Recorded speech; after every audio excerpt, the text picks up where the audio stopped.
Hello everyone and welcome back to the channel. I'm so excited to share today's featured collection with you.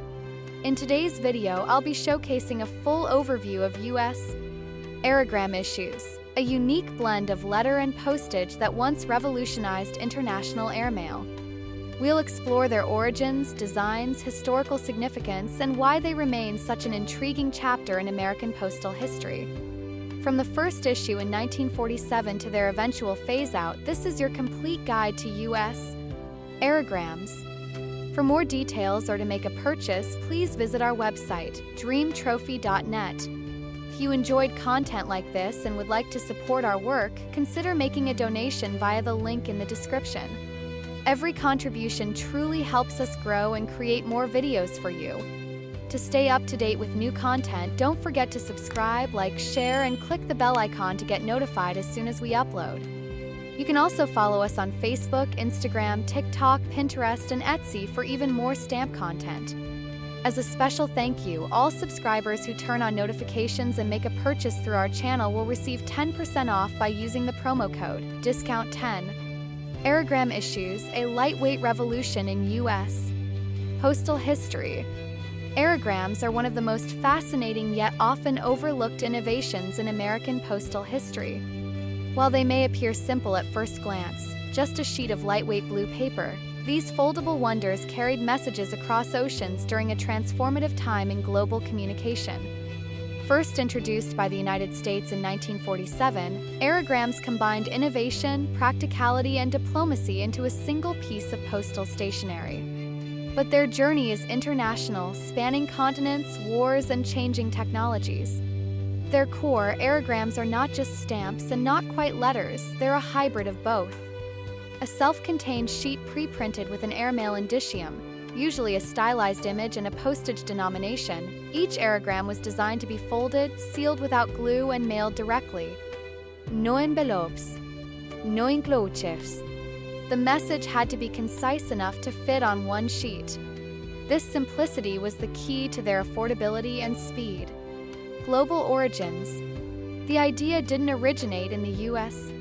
In fact, the first air letter sheets were issued by Iraq in 1933. During World War II, the British adopted and widely used them for military correspondence, making it easier and faster for soldiers stationed overseas to communicate with loved ones. Lightweight and secure, these sheets became crucial tools in the wartime postal system. By 1952, the Universal Postal Union recognized their value and officially adopted the term aerogramme for international use, standardizing the concept across member nations. First, U.S. issue and early function. The United States released its first aerogramme on April 29, 1947. Priced at 10 cents, it bore a patriotic eagle and the familiar words via airmail and par avion. The timing was no coincidence. The post-war period was an age of renewed global connection. With air travel becoming more accessible, countries needed faster, lighter ways to facilitate communication. Aerogrammes provided just that. They made long-distance correspondence available to more Americans, from business people to immigrants, from government officials to everyday families riding across borders. Widespread civilian use. Throughout the 1950s and beyond, aerogrammes became a staple for American travelers and global citizens. College students studying abroad, missionaries in remote countries, Peace Corps volunteers in developing regions, and military personnel stationed overseas all use these blue sheets as their primary means of staying in touch. For many, receiving an aerogramme in the mail, carefully opened at the seams, was a moment of emotional connection. Carried stories, updates, hopes, and sometimes heartbreaks, all condensed into a few handwritten paragraphs. Design evolution. Initially, U.S.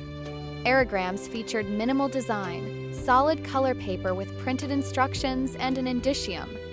But over time, they became more expressive. By the 1960s and 70s, designs began to include commemorative themes, from anniversaries and patriotic emblems to notable Americans and aviation history. The 1967 John F. Kennedy issue remains one of the most recognizable, blending national memory with practical postal design. Others highlighted American architecture, space exploration, or cultural milestones, transforming the humble aerogramme into a miniature canvas of national pride. Technical aspects for collectors. Philatelists value aerogrammes not just for their appearance, but for their postal journey. Used examples with foreign destination markings, sensor labels, or first flight cachets are especially prized. Some collectors focus on aerogrammes with unusual routing, rare postmarks, or multi-language inscriptions. Others specialize in errors, such as misaligned indicia or unlisted variations in watermark, paper texture, or folding guide placement. Because aerogrammes were limited in quantity and discontinued earlier than many other postal formats, some issues are much harder to find, especially in pristine condition. Cultural footprint. Beyond their postal function, aerogrammes symbolize a period in American and world history where international communication relied on effort and intention. You had to write legibly, concisely, and from the heart. These were not throwaway messages. They were deliberate acts of keeping relationships alive across oceans and time zones. In some cultures, receiving an aerogramme from the U.S. was considered a sign of prestige or modernity. For American immigrants, it was a vital tether to home. Decline and discontinuation. As communication technology advanced, the role of the aerogramme diminished. By the late 1980s and 90s, international phone calls were becoming more common, and email had begun to transform the way people connected. Aerogramme sales plummeted. The U.S. Postal Service ended production in 1999 and fully discontinued aerogrammes by 2006.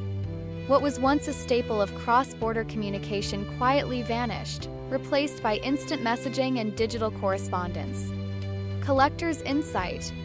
Today, aerogrammes live on in collections, archives, and stamp exhibits.